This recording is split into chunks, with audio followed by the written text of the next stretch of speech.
Now I know that everybody here sees that title and goes, wait a second, isn't lighting a fire a really bad thing? Like the whole Smokey the Bear, only you can prevent forest fires. But hear me out. Lighting fires is good, but also really bad. And so before you go burning down the Idaho National Forests and ending up in the federal prison system with millions of dollars of debt, listen to this story. It was the year 1910, one of the driest in recorded history. The Idaho-Montana forests have been plagued by small fires, starting and stopping within just hours of each other. Whether burning out or being put out by wildfire fighters, as it got later into the year, the fires only continued to get worse, and reinforcements had to be called in.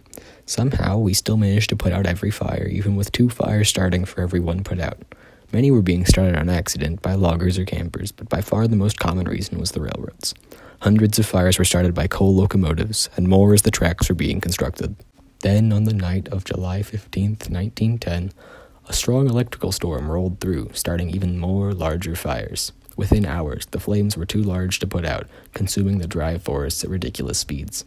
Flames were reported to reach hundreds of feet into the air, and the fire was drawing in so much air that hurricane-force winds are being created, ripping trees out by the roots and hurling the fireballs across half-mile canyons in a single toss. Entire mountainsides were engulfed in flame in just seconds, and the winds were strong enough to destroy buildings and houses. Edward Stahl, a forester, described the flames, saying, quote, "Fanned by a tornado so violent that the flames flattened out ahead, swooping to earth in great darting curves, truly a veritable red demon from hell." The fire lasted only 2 short days, but in that time it managed to burn over 3 million acres of forest from Montana through Idaho and into Washington. The smoke reached all the way from New England to New York, and the soot was found as far away as Greenland. When the smoke cleared, as long as that took, 86 people were recorded dead, 76 of them firefighters working to forestall the blaze.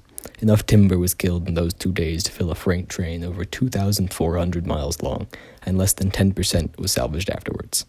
So that's a great story, but all I got from that is that fires are really bad and we should put them out. So where does the lighting fires part end up being good? Well, your reasoning is sound, but unfortunately for you, the government thought the same thing, and thinking the same thing as the government is never a good thing. After the fire, the government doubled down on putting out fires, and efforts towards suppression were renewed even more. They even went so far as to implement the so-called 10 a.m. rule. This was a law implemented for wildland fighters, which stated that all fires had to be put out by 10 a.m. the next morning. I know, shocking. This was, unfortunately, a very effective rule, and there were very few fires for quite a few years after the blaze. Fires were beginning to start more easily, and were getting worse as time went on, similarly to the years preceding 1910. Only a few short years after the Great Blaze, scientists realized that letting forests burn was not only necessary, but incredibly useful for the health of forests. The dry and dead timber was only increasing as it built up, never being cleared. You might be able to guess where this is going, but by clearing the dry and dead wood out of the way, it made space for more new foliage to grow, and the ash from the burned trees made an excellent fertilizer to usher in the new growth.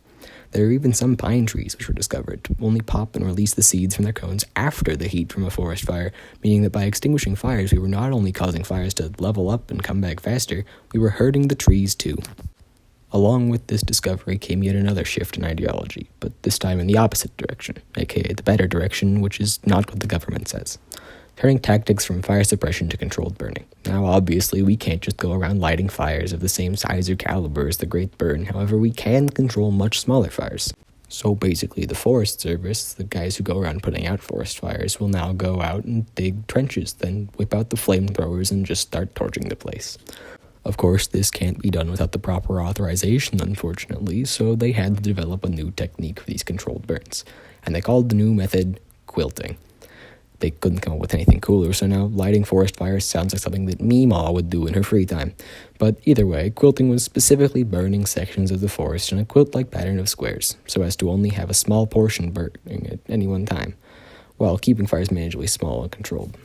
But Jason, I hear you say, that means I can't go lighting huge fires in the forest at all. There's no way the government is going to let me just burn down a bunch of stuff with zero consequences.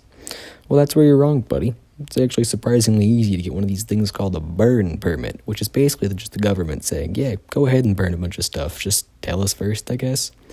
Burn permits are completely free. All you have to do is visit this handy-dandy site right here, and boom, look at that. You've got yourself a one-way ticket to Burn Town. And now, fortunately, you can't go just light a forest fire, and then when all the fighters roll up, hand a little card that says burn permit on it, and they'll just leave. But it does allow you to start some very large fires outside of city limits, and do it in a safe way where the Forest Service is aware of the location, so if it gets out of control, they can put it out, and more importantly, they won't just show up to the smoke and heli drop half a lake into your fun pit. You still can't burn down the forest without joining the Forest Service, but I mean, hey, I'd rather have a huge fire pit on some farm than have to live with the conscience of killing hundreds of animals and damaging an ecosystem for hundreds of years. So that concludes the fun part of my presentation. So basically, if you start a fire in the forest, it's a good thing, but only if you work for the Forest Service and get it approved, unfortunately for us pyromaniacs. Here's some fun sources, and have a nice day.